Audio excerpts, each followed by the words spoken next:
if you've clicked on this video, it's probably because you've been working really hard and you knew that you were supposed to get promoted, but that promotion has been handed to someone else, which is awful, and I'm sorry, but you probably also know in the back of your head that, okay, I guess I should ask my boss why I didn't get it and discuss next steps and figure out what you should do next in your career so that you can keep on moving up. So make sure you watch this video until the end so we can get through all of the steps to take so that we can make sure you don't just stay where you are. Because when you get passed over for a promotion, that can mean a couple of different things.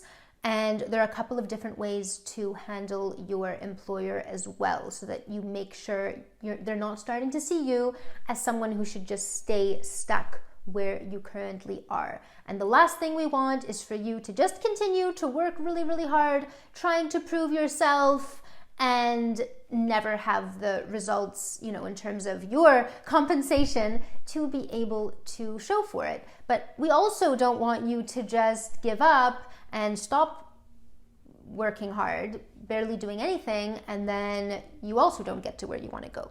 So in case it's your first time around here, I'm Dahlia. I'm a communications strategist, and what I do is I help people land high-paid jobs that they love. I've been doing that about 6 years, and I've also worked about 12 years as a communications consultant. So let's get into it. So you've been passed over for that promotion. The first step, which you've probably done already, so we won't go too long on this one, but that's to be a bit introspective and try to figure out, why do you think this happened? Because it's going to be different for everyone. It's not about the blame game per se, but it's really about, hey, what role could I have played? Is there something I did that maybe got me passed over for the promotion? So many examples of this. I guess one of the most common examples of people who get passed over for promotions are that sometimes you can just work really, really hard, expecting that hard work pays off. We're always told hard work pays off, but we see that in reality, that's not true. Hard work plus a series of other things is what pays off, like branding yourself, building your reputation, getting known by the right people, all that kind of stuff. That's what pays off, but not just hard work in and of itself, because as I'm sure you have seen before, and maybe this is what's happening to you right now, a lot of times you can put your head down, work, and they say, great, thanks for doing all this work, let's go reward someone else, right? So do the introspection. Is that what's going on? Is it something else? Is it actually the environment that you're in? Like, this is actually just not the right workplace. Maybe you've noticed that, hey, when it comes to promotions, they only seem to be bringing in people from the outside. They don't really seem to be promoting from within. Well, some things like that are outside of your control. There's no sense in trying to prove your worth and working, and then realizing that they were never going to promote you anyway, because they only like to hire from the outside for those upper level positions. So think about what the potential reasons for not getting that promotion could be. And then also think about your future career goals and what you really want for yourself. Is this promotion even something that you truly wanted? Or were you going for it because it just felt like that next logical step on the career ladder? Maybe it turns out you're on a career ladder that you don't even want to be on, and that promotion wasn't right for you anyway. And if you look at a lot of really successful people, a lot of times their massive success starts with some kind of a rejection, and they get rejected for something.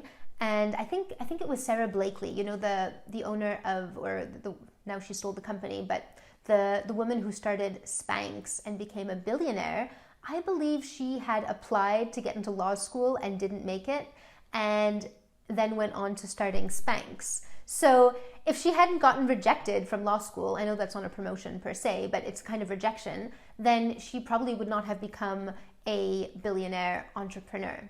Okay, next, congratulate the person who got that promotion. Obviously, the easy thing is to be disappointed and to feel like you want nothing to do with that person, but they're probably not a bad person, or even if they are, it does nothing for you to be mad at them.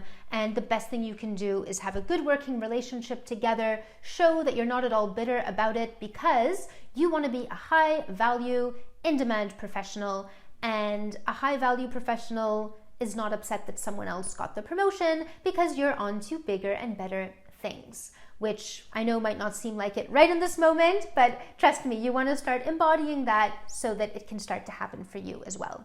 I've also found in my own career that when I didn't hold grudges and I was good to people, even if they were kind of like my competition and stuff like that, or if they got the job that I would have wanted, as long as I hold nothing against them and I still treat them well, I don't know if it's karma or what it is exactly, but a lot of times that would end up turning into an even better job for me. Like some of those people I helped back in the day when they were my competition, they actually ended up helping me get my dream jobs later on. So it's really not worth holding on to any grudges. You just stick to your path and what you need to do next, and keep treating others as you would also want to be treated, and there you go. So just find a way to let go of the grudge and be happy for that person who did get the promotion.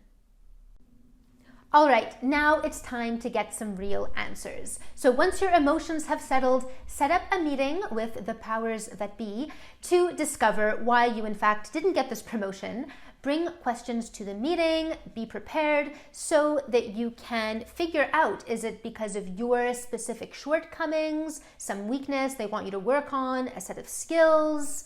And in that case, can the employer subsidize some kind of professional development courses that can then improve those skills for you? Make sure to request specific situations that made your superiors doubt your ability to handle the new position. So the thing that is that sometimes your supervisor or supervisors, they might be inclined to give really vague answers. I've had this before where they just say, oh, well, you seem not ready to take a leadership position, or we don't really see you managing people, or we don't quite feel like you'd be ready for this. Okay, great.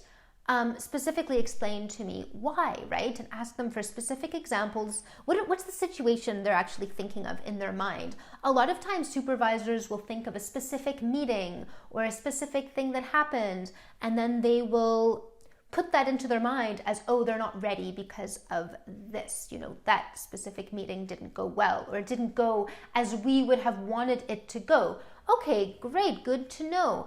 And then if you feel like that one specific situation is not illustrative of your usual performance, make sure you have that list ready so you can say, oh, I can see how you would, if you're thinking about that one meeting, how you would think that way. But actually, I've been able to surpass those expectations in pretty much every other meeting. Remember this meeting, remember that meeting. And, people have selective memories, including your supervisors. So you need to be the one who's writing all this stuff down so that you can give them a gentle reminder about all the great stuff you have done, because they might have forgotten about it. Now, as you are speaking to them, you will want to be analyzing whether the answers they're giving you are real answers or they're a front for something else.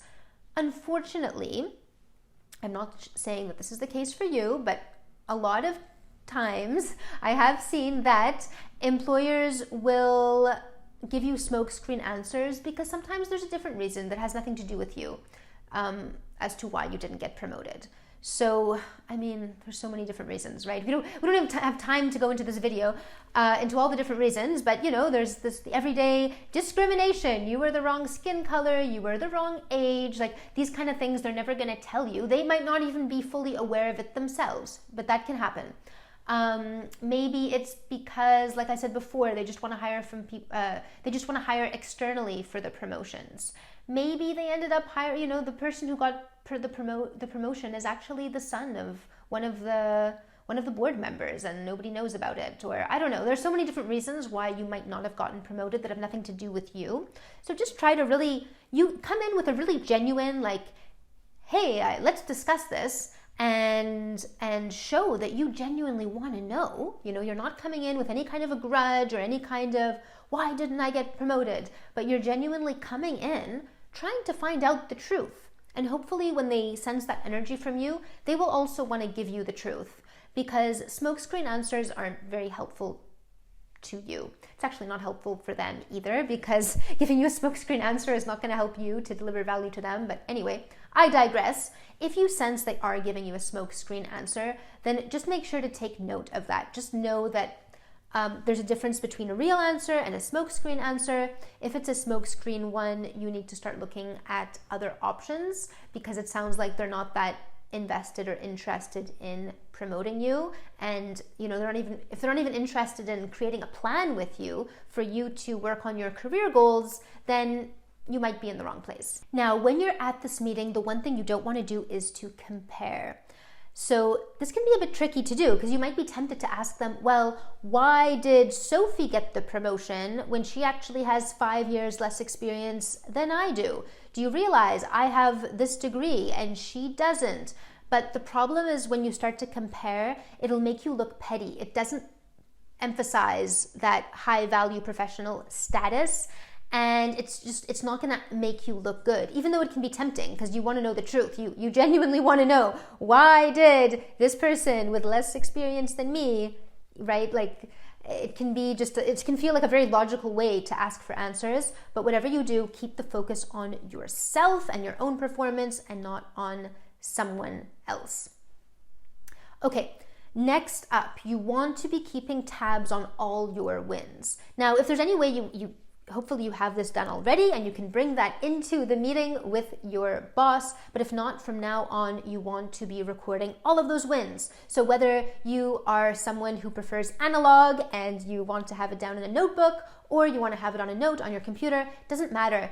But you can call it your brag book, your evidence journal, whatever it is. Some of you love Excel, so you can keep it in a spreadsheet, but make sure you are tracking what you're doing and the impact it's making. Use concrete numbers if you can, and that way, when moving towards the promotion next time, you have all of these achievements documented and you will be able to provide that concrete evidence. The reason this is so important is because, like I said before, supervisors have a really selective memory, and they will often give promotions just based on generalized impressions. So if you're someone who's a little bit quieter but works really hard and gets stuff done, but the next person works less but they just make a bit more noise, the promotion might go to them. So sometimes you want to be able to really log down that evidence and have it to show your supervisors.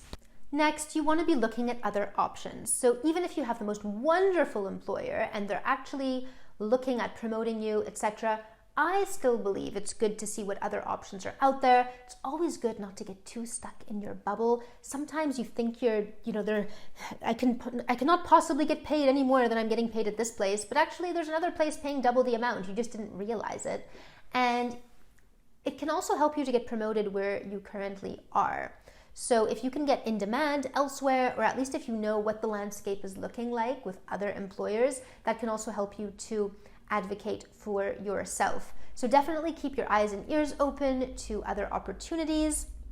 Sometimes diversifying your employment experience can also be really valuable to your career, as well as to your self-esteem when you have multiple employers who are chasing after you.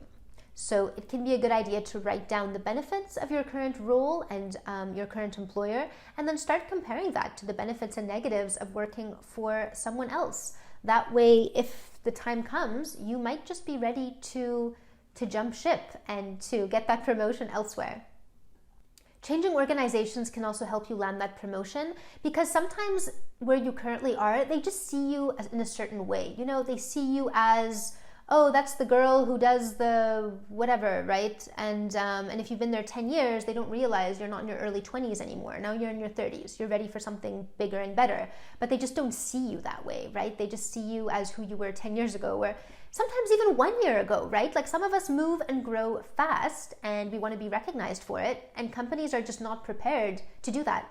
I've had this in my own career due to looking quite young, where I just felt like, you know what, I don't think I'm going to get a promotion until I have more wrinkles. I literally need to sit here and wait to have more wrinkles on my face to be more respected. And in those kind of situations, you need to, unless you're fine with sitting around until you're wrinkly to get the promotion, which I don't know about you, but I'm not fine with that. You need to make some moves on your own and and go elsewhere where you can get in at the level that you want and not just have to wait around for, some arbitrary thing to be able to get respect. So there you go. That's how you discuss why you didn't get the promotion at work. Let me know below which of these you plan to do as part of your own promotion plan. I'd love to hear what your strategy is and what you are up to. But yeah, I think the main thing is do not allow yourself to get discouraged.